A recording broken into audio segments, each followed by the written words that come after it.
Supreme court of Pakistan में फवाद चौधरी की cases को यकजा करने से मुताल्लिक अपील पर समाअत। चीफ जस्टिस याया आफरीदी की सरबराही में 3 रुकनी बेंच ने समाअत की। फवाद चौधरी की दरख्वास्त मुस्तरद होने का लाहौर हाई कोर्ट का फैसला कलअदम। सुप्रीम कोर्ट ने मामला वापस लाहौर हाई कोर्ट को भेज दिया। मजीद बात करने के लिए हसीब मलिक इस्लामाबाद से हमें ज्वाइन करेंगे। हसीब, इस मामले पर आज की समाअत कैसी रही, अपडेट कीजिएगा।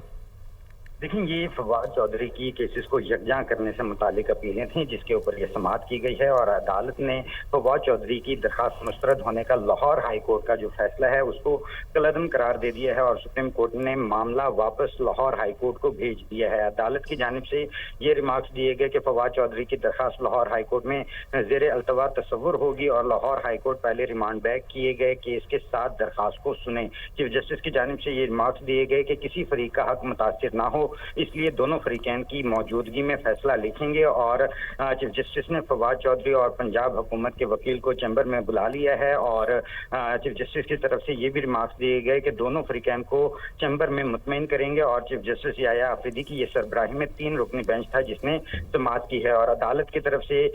हतमी फैसले तक मुकदमात का ट्रायल रोकने की जो इस्तदा है उसको मुस्तरद कर दिया गया है और चीफ जस्टिस याया आफरीदी की जानिब से ये भी रिमार्क्स दिए गए कि ट्रायल पर हुक्म इम्तियाज देने का फैसला लाहौर हाई कोर्ट करेगी और जिसके ऊपर फवाद चौधरी की जानिब से यह अदालत में जो है मौक़िफ़ अख्तियार किया गया कि रात 12 बजे तक जो ट्रायल कोर्ट है वो ट्रायल चला रहा है, जिसके ऊपर चीफ जस्टिस की तरफ से ये रिमार्क्स दिए गए कि शुक्र करें कि अदालतें काम कर रही हैं। तो अदालत ने मामला जो है लाहौर हाई कोर्ट को भिजवा दिया है और फवाद चौधरी की दरख्वास्त मुस्तरद होने का लाहौर हाई कोर्ट का फैसला कलअदम करार दे दिया है। जी, बहुत शुक्रिया हसीब मलिक अपडेट के लिए।